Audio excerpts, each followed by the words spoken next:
오늘 우리에게 주시는 하나님의 말씀은 구약 성경 여호수아 2장 8절로부터 13절 말씀입니다. 또 그들이 눕기 전에 라합이 지붕에 올라가서 그들에게 이르러 말하되 여호와께서 이 땅을 너희에게 주신 줄을 내가 아노라. 우리가 너희를 심히 두려워하고 이 땅 주민들이 다 너희 앞에서 간담이 녹나니 이는 너희가 애굽에서 나올 때에 여호와께서 너희 앞에서 홍해물을 마르게 하신 일과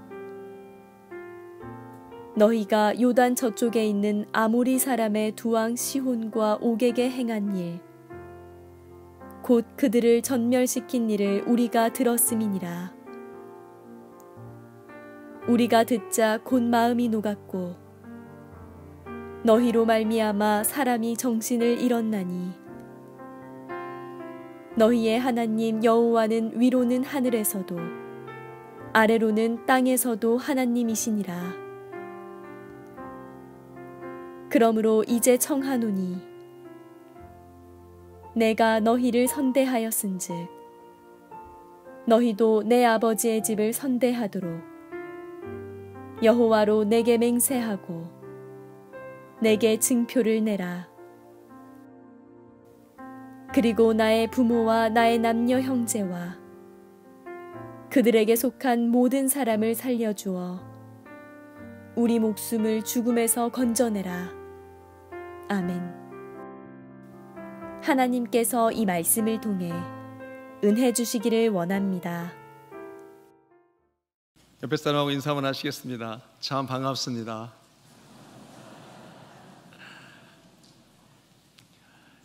계속해서 여호수아 2장을 살펴볼 터인데요. 여호수아는 누가인가? 하나님은 누가 여호수아가 되기를 원하시는가? 바로 나죠. 우리 모두가 여호수아입니다. 또 다른 리더를 찾아서 가는 것이 아니라 하나님은 우리 모두가 하나님의 여호수아라고 말씀하고 있습니다. 하나님은 그 여호수아에게 말씀하시기를 구약의 이스라엘의 여호수아를 통해서 우리들의 여호수아를 써라. 마치 신약 성경에 우리들의 사도행전을 쓰는 것처럼 구약의 여호수아를 통해서 이 시대에 우리들의 여호수아를 쓰기를 원하시는 것이 바로 하나님의 마음인 것입니다. 그래서 우리는 지난주에 1장의 세 가지를 하나님께서 그 여호수아에게 말씀을 하셨는데요. 첫 번째로는 내가 너와 함께 하겠다는 거예요. 두려워 말라, 놀라지 말라, 강하고 담대하라. 내가 너를 떠나지도 않을 것이고 내가 너를 버리지도 않을 것이다. 내가 너와 함께 해야 되는데 두려워하고 놀라면 어떻게 너와 함께 하겠니? 그러니 너는 강하고 담대하라. 내가 너와 함께 할 것이다. 이렇게 말씀하셨습니다. 두 번째로는 함께하는 너 여호수아는 이스라엘 백성들과 더불어 일어나서 가나안 땅으로 들어가라 말씀하셨습니다. 다시 말해서 너와 함께하는 사람들과 가족들을 어떻게 가나안 땅으로, 가나안의 삶으로, 젖과 꿀이 흐르는 땅으로 인도할 것인가? 오직 십자가의 능력만이 가능하다고 말씀을 나누었습니다. 우리 예수님께서 우리를 하나님의 나라로, 하나님의 나라를 보게 하고 경험하게 하고 느끼게 하고 또 볼 수 있도록 하신 것은 다른 것이 아니라 오직 십자가의 은혜로만이 그게 가능했습니다. 하나님께서 영원한 하나님의 나라를 우리에게 허락하시고 그 약속의 땅을 주시고 참으로 그 생명의 나라를 경험케 하는 것은 다른 것이 아니라 우리 주님이 십자가에 죽어주심으로 자신을 내어주심으로 우리로 경험케 하셨다는 거죠. 따라서 우리도 하나님 약속한 그 가나안 땅을 경험하고 느끼기 위해서는 예수님처럼 우리가 십자가의 정신을 가지고 섬기고 사랑함으로 말미암아 그렇게 가나안 땅을 일궈가라 이렇게 말씀을 나누었습니다. 그러면서 한 가지 더 나눴던 것은 예수님이 베드로에게 물었던 것처럼 시몬아 네가 나를 사랑하느냐? 시몬이 대답하기를 주님 주께서 내가 주님을 사랑하는지를 아시나이다. 그러면 내 양을 먹이라. 시몬아, 네가 나를 사랑하느냐? 주께서 아시나이다. 그러면 내 양을 치라. 이렇게 말씀하셨어요. 다시 말해서 네가 나를 사랑하면 네 양이 아니라 내 양을 먹이라. 내가 너에게 맡긴 너의 가족과 너의 함께하는 사람들은 너의 양이 아니라 내 양이기 때문에 네가 먹이고 싶은 것을 먹이는 것이 아니라 내가 먹이고 싶은 것을 제발 좀 먹여다오. 그렇게 우리 주님이 우리에게 요구하신다고 말씀을 나누었습니다. 그리고 세 번째로는 너는 좌로나 우로나 치우치지 말라. 어떤 이쪽 저쪽 방향에 대해서 좌로나 치우치지 말라는 것이 아니라 말씀에 대해서, 율법에 대해서 좌로나 우로나 치우치지 말라고 그랬어요. 예를 들어서 용서하라, 사랑하라 그러면 어떻게 하면 잘 사랑할 수 있을지 그것을 고민하고 방법을 찾아서 그렇게 하면 되는데, 우리는 때때로 어떻게 한다는 거예요? 용서치 못할 이유들을 찾아서 용서하지 않기로 결정한다는 것. 이것이 바로 좌로나 우로나 치우치는 거라고 얘기했습니다. 즉 좌로나 우로나 치우쳐서 먹이는 것이 바로 주님의 양을 내 것으로 먹이는 것이다. 주님의 양을 먹이는 것은 내가 판단해서 결정해서 먹이는 것이 아니라 말씀대로 먹이는 것이 바로 주님의 양을 먹이는 거다. 이렇게 말씀을 나누었습니다.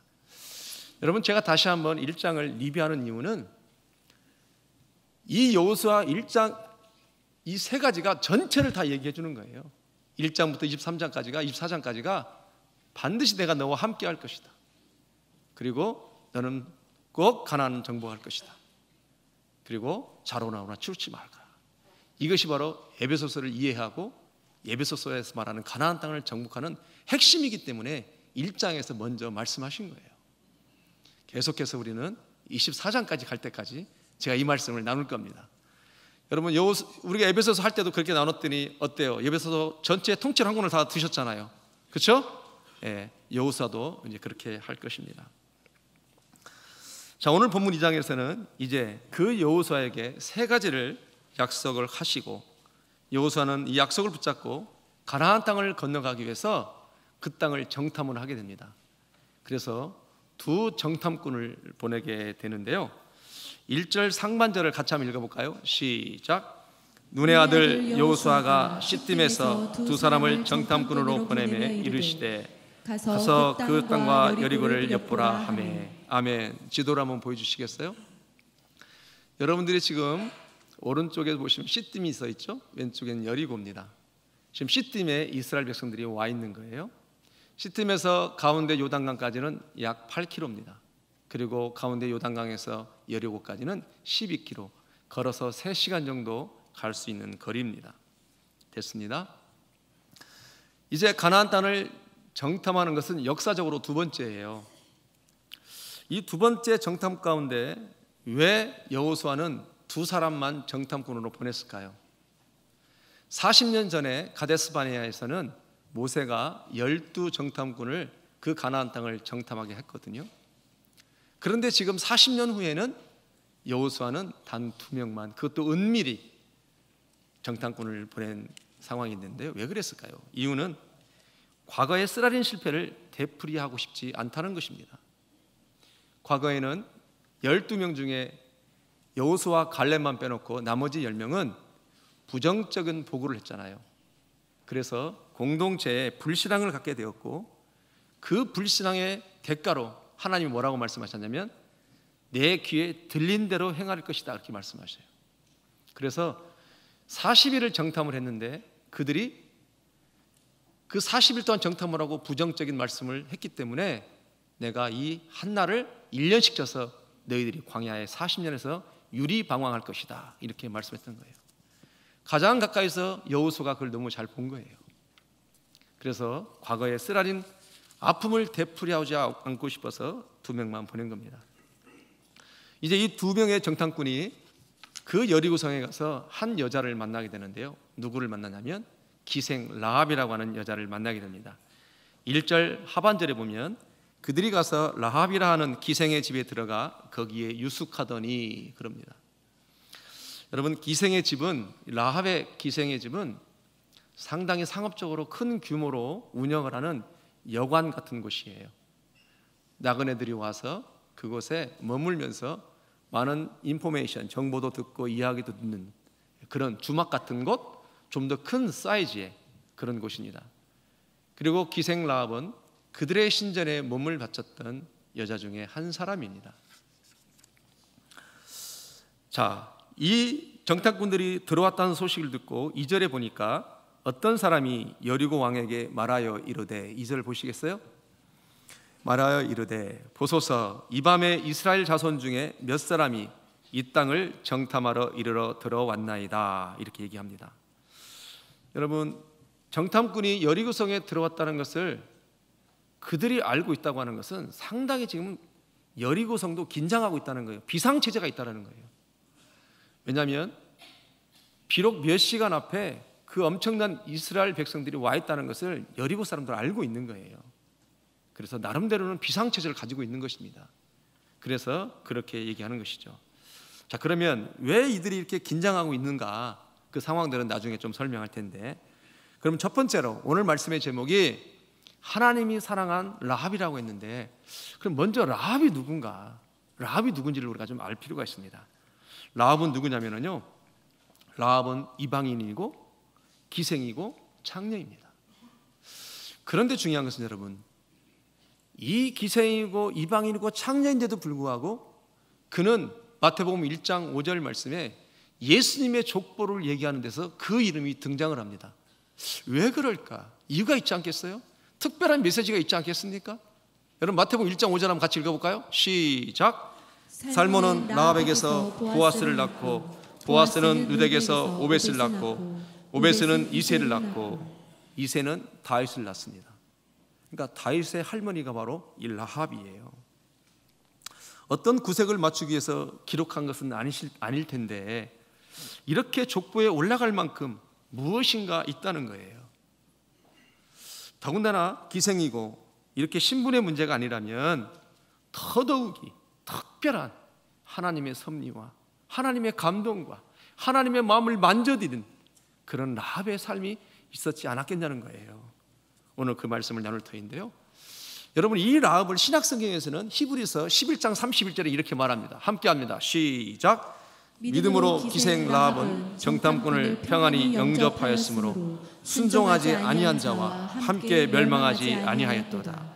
야고보서 2장 25절은 이렇게 말합니다. 또 이와 같이 기생 라합이 사자들을 접대하여 다른 길로 나가게 할 때에 행함으로 의롭다 하심을 받은 것이 아니냐. 신약은 라합이 정탐꾼을 만나고 숨겨준 것으로 인해서 믿음의 행동을 했다, 이것을 믿음이라고 기록하고 있습니다. 그럼 그가 어떤 행동을 했길래 이런가? 오늘 여호수아 2장 3절과 4절은 이렇게 말합니다. 함께합니다. 시작. 여리고 왕이 라합에게 사람을 보내어 이르되 내게로 와서 내 집에 들어간 그 사람들을 끌어내라. 그들은 이 온 땅을 정탐하러 왔느니라. 그 여인이 그 두 사람을 이미 숨긴지라. 이르되 과연 그 사람들이 내게 왔었으나 그들이 어디에서 왔는지 나는 알지 못하였고. 아멘. 이미 숨겼다고 그러죠. 그리고 어디서 왔는지 알지 못했다고 숨겨주는 상황입니다. 이렇게 숨겨준 것이 믿음의 행동이라고 말하고 있는데요, 그러면 중요한 것은 이 라합은 어떻게 여호와의 신앙, 여호와를 믿는 그 믿음을 갖게 됐냐는 거예요. 어떤 경로로 이 믿음을, 라합이라고 하는 여자는, 이 기생은 그걸 갖게 되었는가? 그것이 바로 이제 두 번째인데요, 라합의 믿음은 무엇을 믿었는가? 그래요.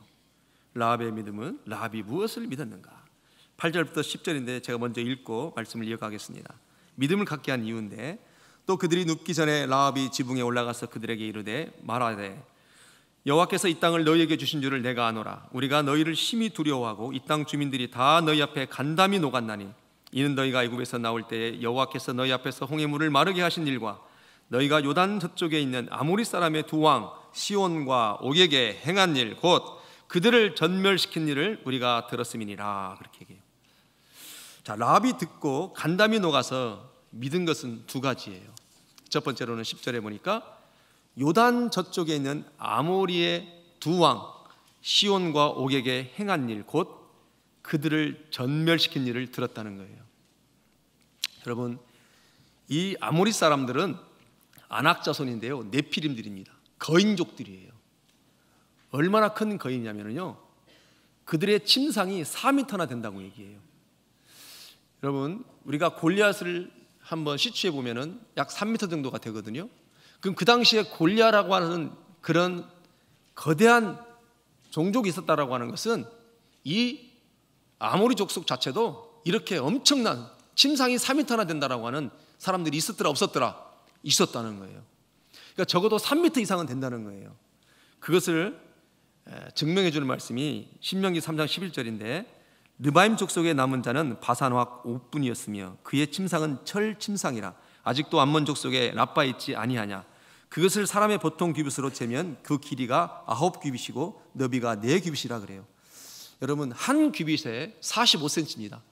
그럼 9규빗이면 뭐예요? 4, 9, 36, 3m 60입니다. 거기다 5cm를 더하면 4m가 넘는 거예요.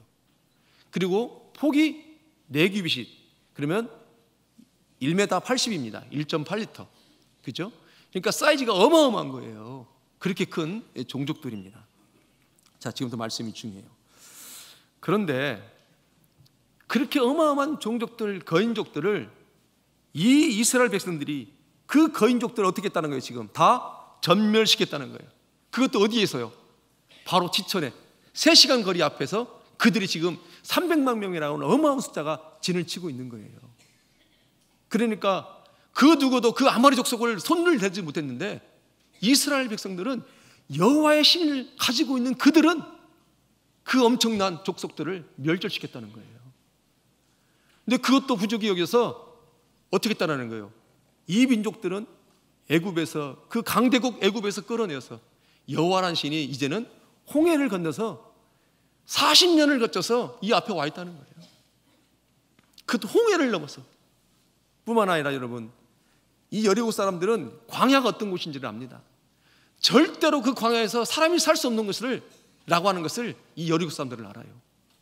그런데 40일도 아니고 40년 동안 거대한 민족들이 생존했다고 하는 것은 누군가가 공급하지 않는다라면 절대 살 수 없는 곳이라는 것을 여리고 사람들은 알아요. 그러니까 그 소리를 들었을 때 뭐라고 해요? 우리는 정신을 잃었다, 간담이 녹았다, 이렇게 얘기를 하는 것입니다. 지금 이 라합이.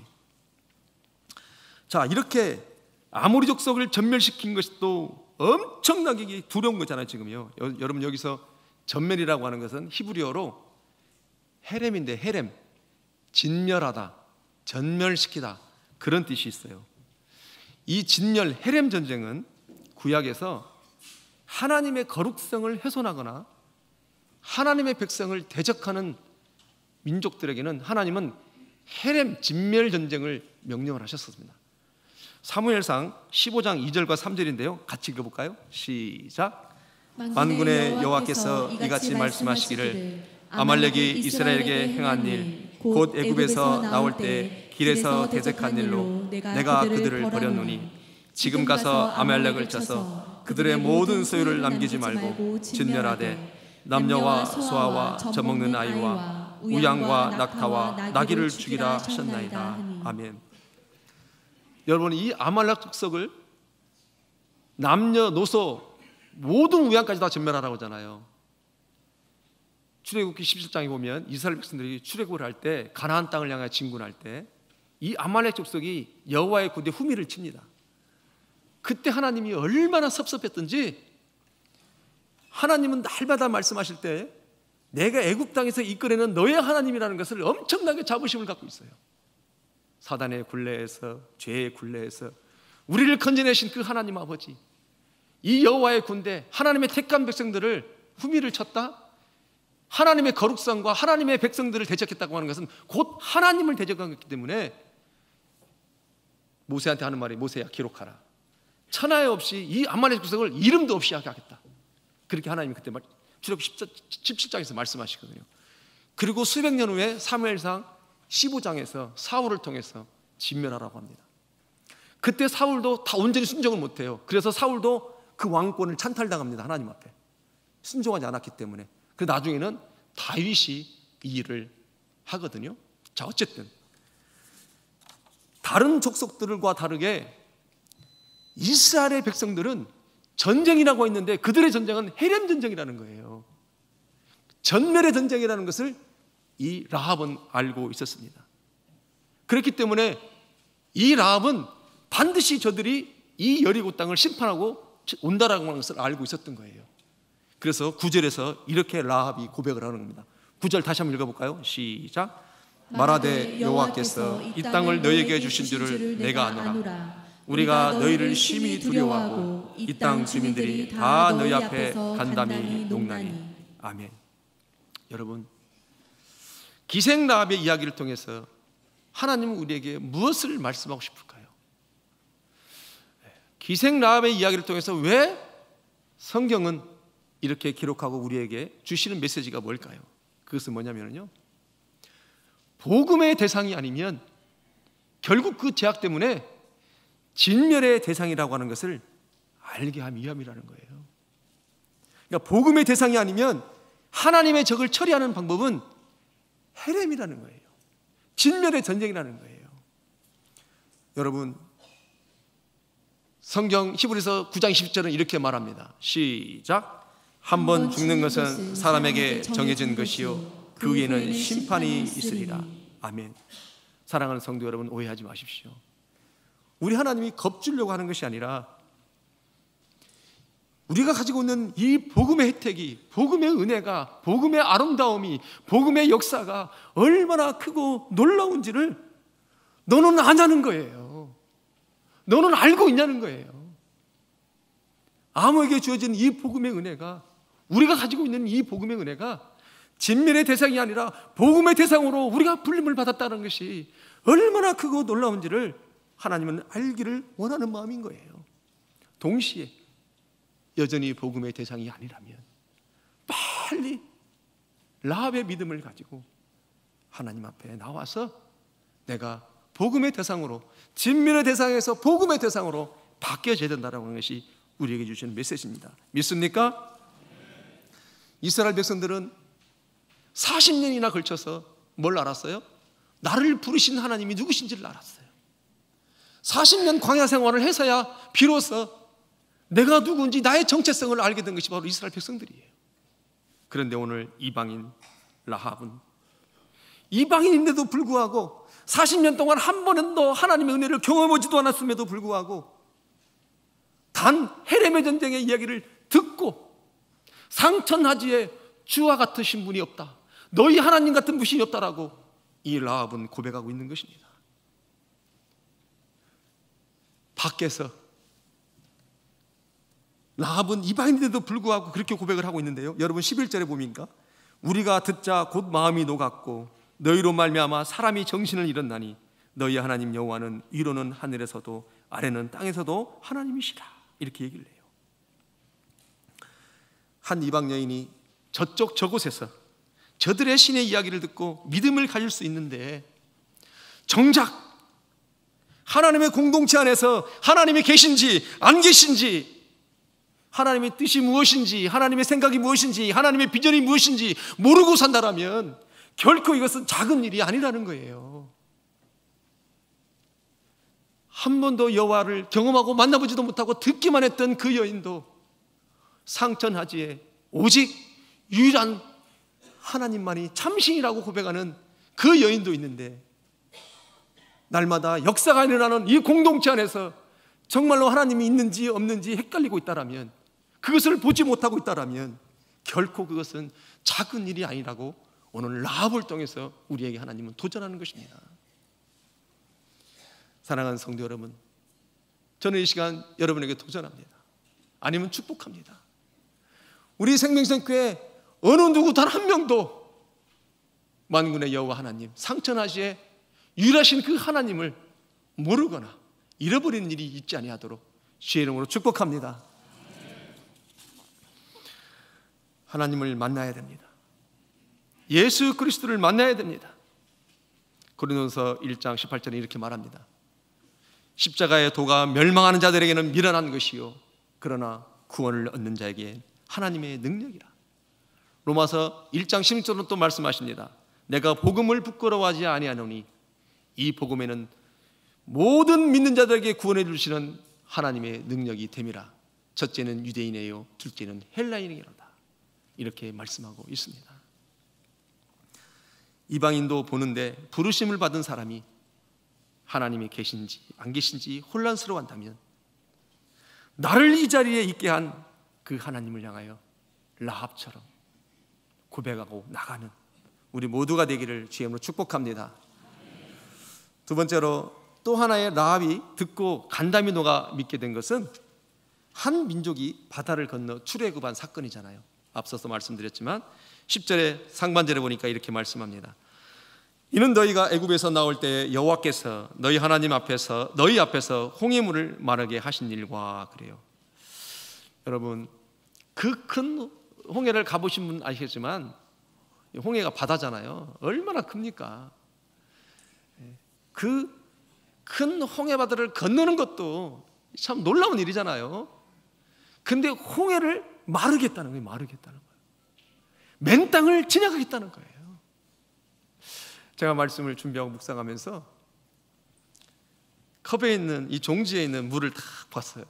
야, 이 물 한 컵에 물은 말릴 수는 있어도 어떻게 그 많은 물을, 야, 참 우리 하나님 멋있다, 대단하시다. 그게 막 믿어지는 거예요. 그게요. 그게 막 믿어져요. 여러분 이것이 믿어지면 십자가도 믿어지는 거예요. 믿습니까? 곧 십자가가 믿어지면, 십자가의 그 대속의 사건이 믿어지면, 진멸을 피할 수 있는 그 사건을 믿어지면 홍해가 다 말라 비틀어져서 맨 땅을 지나갔다고 하는 것도 믿어지는 줄 믿습니다. 어떤 할머니가 우리 교회는 아니고요, 예배를 잘 드리고 언덕을 내려가면서 그 할머니가 그렇게 울더랍니다. 그래서 한 청년이 물었대요. 할머니 왜 이렇게 우세요? 그랬더니 할머니가 글쎄 말이야, 내가 너무 은혜가 돼서 이렇게 눈물이 나네. 왜냐하면 아니 애굽에서 출애굽을 한 것도 크고 놀라운 일인데 우리 하나님께서 이스라엘 백성들을 그 쫓아오는 애국 600전승을 그 홍해 바다에 다 수장시키고 그들을 또 구원하신 그 하나님이 얼마나 크고 놀라운지, 그것이 막 은혜가 된 거죠. 그것이 자기 사건으로 느껴진 거잖아요 지금. 그래서 은혜가 돼서 이렇게 막 내려가는 거예요. 그랬더니 그 청년이, 할머니가 그렇게 말했더니 청년이 하시는 말씀이, 할머니 아니 그 이스라엘 그 땅은 우기와 건기가 있어서 건기 따라서 물이 허리밖에 안 찼어요. 그렇게 얘기를 하더래요. 그랬더니 할머니가 더 크게 울더라는 거예요. 막 엉엉.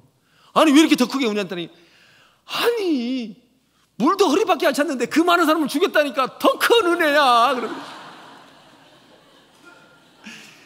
여러분 한 공동체에서 신앙생활을 하는데 어떤 사람은 그 홍해 그 많은 물이 다 말라서, 그 길이 다 말라서 맨 땅을 지나갔다는 것을 믿는 사람이 있는가 하면, 어떤 사람은 같이 예배를 드렸어도 긴가 아이고 자기 식대로 해석해버리는 경향이 있더라는 거예요. 사랑하는 성도 여러분, 라합의 믿음을 보십시오. 그는 공동체에 있는 사람도 아닙니다. 함께 하나님을, 여호와를 예배해 본 적도 없는 사람입니다. 그런데 그 이방 여인이 그 진멸의 하나님, 심판의 하나님, 역사하시는 그 하나님의 이야기를 듣고 하나님을 섬기기로 온 가족이 결정하고 나가는 그 모습이 얼마나 복되고 아름다운지, 그렇게 라합의 믿음을 배우고 나가는 우리 모두가 되기를 주님으로 축복합니다. 세 번째로는 라합의 지혜입니다. 여러분 12절과 13절을 같이 한번 읽어볼까요? 시작. 그러므로 이제 청하노니 내가 너희를 선대하였은즉 너희도 내 아버지의 집을 선대하도록 여호와로 내게 맹세하고 내게 징표를 내라. 그리고 나의 부모와 나의 남녀 형제와 그들에게 속한 모든 사람을 살려주어 우리 목숨을 죽음에서 건져내라. 아멘. 선대라고 하는 것은 일반적인 상황에서는, 그러니까 예를 들어서 어렵지 않은 상황에서는 잘 선대할 수가 있죠. 그러나 자기가 위험에 처해 있고 이태로운 가운데 있고 어려운 상황이라면 누군가를 선대하는 것은 매우 쉽지 않은 일입니다. 더욱이 지금은 여리고성은 비상사태고 언제 어떻게 이스라엘 백성들이 올 줄을 모르는 상황에서 정탐꾼이 왔다는 소식을 듣고 또 그 소식 가운데 이 정탐꾼들을 숨겨졌다라고 하는 것은 이 라합의 입장에서는 엄청난 위험한 일입니다. 그럼에도 불구하고 그는 너무너무 확신했기 때문에 정탐꾼들이 그 땅을 온다는 것을 믿었고 또 진멸한다는 것도 그는 믿었습니다. 그래서 이제 이 라합은 그들을 선대할 수 있었는데, 이 라합이 이제 뭐라고 얘기하냐면 내가 너희를 선대하였은즉 그러죠. 그러면서 내 아버지의 모든 사람을 선대하도록 요구를 합니다. 여러분 12절에 보니까 여호와로 내게 맹세하고 내게 증표를 내라고 이렇게 얘기합니다. 라합은 언약을 맺는 데 있어서 사람끼리만 언약을 하는 것이 아니라 하나님하고 언약을 하고 싶은 거예요. 너무너무 확실하기 때문에 믿음이. 사람은 전쟁 중에 실수할 수도 있고 잃어버릴 수도 있고 그 난리 가운데 자칫 잘못하면 간과할 수 있다는 것이죠. 그러나 내가 알고 있는 하나님은 너무너무 확실한 하나님이기 때문에 다시 오실 우리 예수 그리스도가 다시 온다는 걸 우리가 확신하는 것처럼 그 라합이 너무너무 그걸 확신하기 때문에 그 언약을 하나님과 하고 싶었던 거예요. 그러니까 라합은 사람의 살고 죽는 것이 사람에게 있는 것이 아니라 하나님의 주관 가운데 있다는 것을 알고 있었던 거예요. 인간의 생사화복이 오직 여호와께 있다는 것을 믿으시는 우리 모두가 되기를 주의 이름으로 축복합니다. 그럼 이렇게까지 언약을 하는 이유는 뭐냐면요, 진멸되지 않고 살아남기 위해서인데 말씀이 지금부터 참 중요해요. 라합은 라합 혼자만 살고자 하는 것이 아니라 나의 부모, 남녀, 형제와 그들이 속한 모든 사람까지도 살리려는 것이 바로 라합의 마음입니다. 그래서 라합은 섣불리 계약을 할 수가 없는 거예요. 라합의 믿음은 나 하나 살아보자고 선택한 믿음이 아니기 때문에 그렇다는 거예요. 라합의 믿음은 나 하나 살아보자고 선택한 믿음이 아니기 때문에 그렇다는 거예요. 여러분, 지난주에 우리 교회 집사님의 가정에 장례가 났습니다. 그래서 저도 청주까지 내려가서 입관 예배를 집례를 했는데요, 그 집사님이 한 3년 반 전에 저한테 하시는 말씀이, 목사님, 청주에서 형님 4분이 오셨는데 형님이 암 때문에 서울대병원에 입원하셨습니다.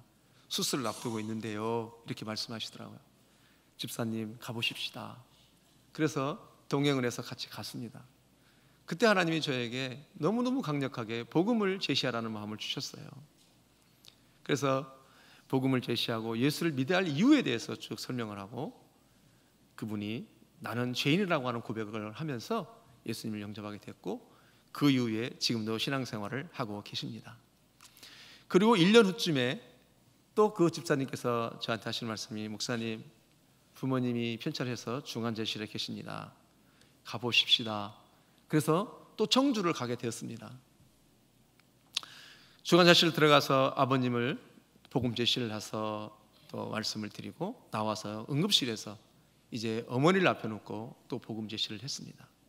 그때도 어머니가 잘 받아주셨어요. 그리고 그 이후에 아버님이 주님 은혜 가운데 주님 안에서 돌아가셨습니다. 그리고 이번에 어머님이 돌아가셨는데요, 그 집사님께서 저에게 어머니의 기도가 담겨있는 테이프를 저한테 보내주셨어요. 제가 듣기도 했지요. 그럼 제가 뭘 말하고 싶냐면, 그때 3, 4년 전에 그 집안에 예수 믿는 사람은 불과 몇 명이 되지 않았습니다. 그런데 3, 4년이 지난 지금의 장례식장을 가보니까 몇몇 제외하고는 대부분 다 예수 믿는 사람들로 다 바뀌어져 있더라고요. 여러분, 제가 무슨 얘기를 하고 싶어서 그러냐면요, 우리 집사님을 통해서 하나님이 아내를 부르시고 자녀들을 부르시고 부모님을 부르시고 형님과 조카들도 하나님이 부르신 것을 제가 보았습니다. 한 사람이 바른 신앙생활을 하려고 몸부림을 치니까 시간이 지나고 보니 그 사람이 속한 공동체가 믿음의 공동체가 되어 있고 구원의 공동체가 되어 있다는 것입니다. 다시 말해서 중요한 것은 뭐냐면요, 오늘 메시지가 이건데요, 하나님이 한 사람을 부르실 때, 그 한 사람을 부르실 때 그 한 사람만 보고 부르시는 것이 아니라 더 많은 사람을 염두에 두고 그 한 사람을 부르시더라는 거예요. 믿습니까? 하나님이 여기에 있는 우리 모두 한 사람 한 사람 부르실 때 우리 한 사람을 구원을 주시기 위해서만 부르신 것이 아니라 우리 한 사람을 부를 때 더 많은 사람을 부르시기 위해서 오늘 나를 한 사람을 부르시더라는 거예요. 선교사도 가서 한 사람을 전도하는 것 같지만 그 한 사람을 통해서 그 민족을 구하는 일이기 때문에 그 일이 귀한 일이고 우리는 그 한 사람을 또한 지원하는 것입니다. 사랑하는 성도 여러분, 이 시간에 하나님이 주시는 여러분을 향한 하나님의 마음과 생각인데요, 여기 있는 우리 모두는 이제 나 한 사람이 아닙니다. 내가 잘 살면 나 하나가 잘 사는 것이 아니라는 거예요. 따라서 이제 우리는 나 하나만 보고 잘 살려고 하는 것이 아니라, 나 하나만 보고 내가 잘 살려고 하는 것이 아니라, 이제는 내가 속한 공동체를 살기 위해서 내가 잘 살아야 한다라고 성경은 말하고 있다는 거예요. 내가 잘 살면 가정이 살고, 내가 잘 살면 셀이 살고, 내가 잘 살면 교회가 사는 줄 믿습니다.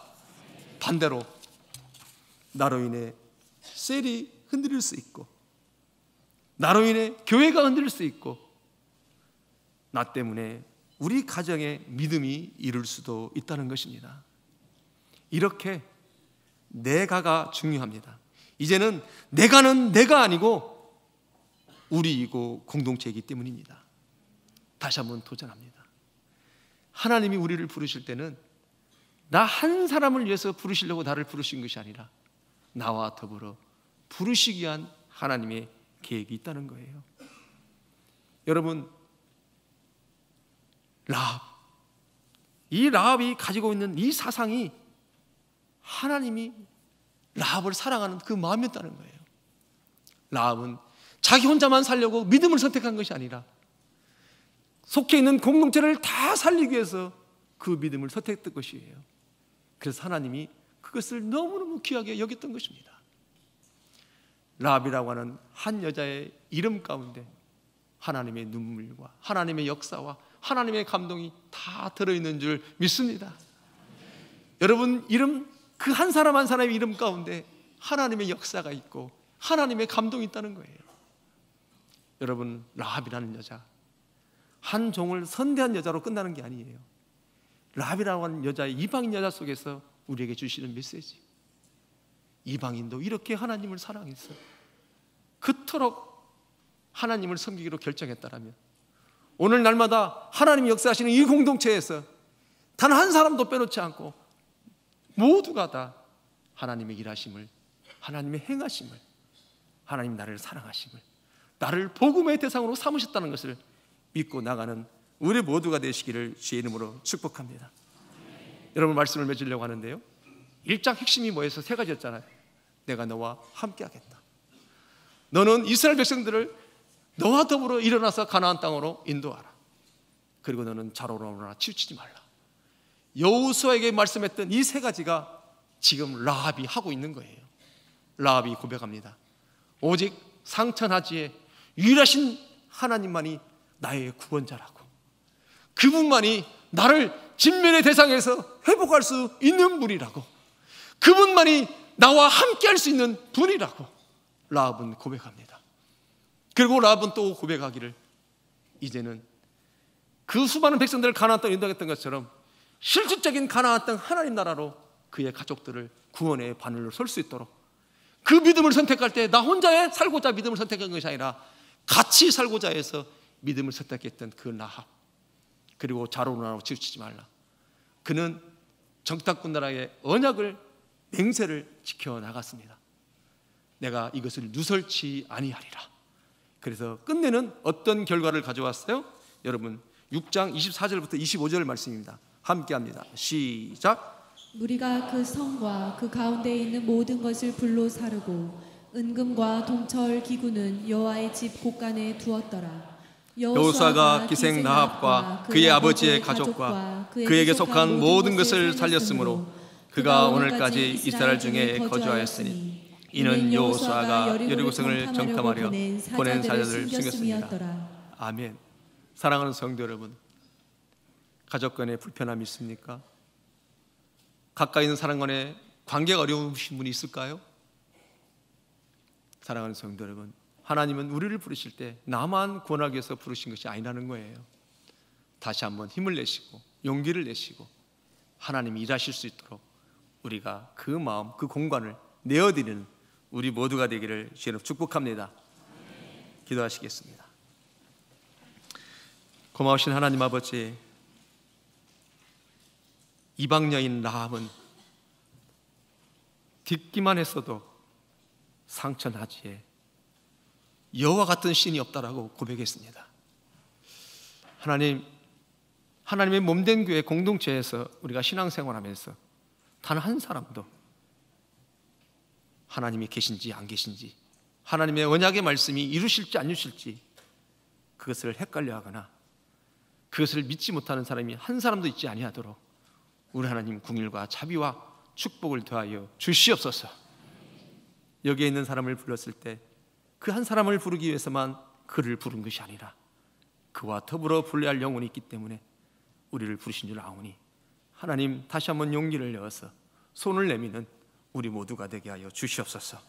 예수님의 이름으로 기도합니다. 이제는 우리에게 십자가를 주신 우리 주님 예수 그리스도의 은혜와 진멸의 대상에서 복음의 혜택자로 불러주신 하나님 아버지의 무한하신 사랑하심과 예수의 살과 피를 먹은 자로 살아가도록 도우시는 성령님의 교통하심이 살아계신 하나님을 향하여 믿음의 고백을 하는 여기 고개 숙인 주의 백성들 머리머리 위에 사랑하는 가정과 25주년을 맞이해서 이렇게 하나님 앞에 영광 돌리는 주의 몸된 교회 위에 이제로부터 영광까지 함께 없시기를 간절히 축원하옵나이다. 아멘.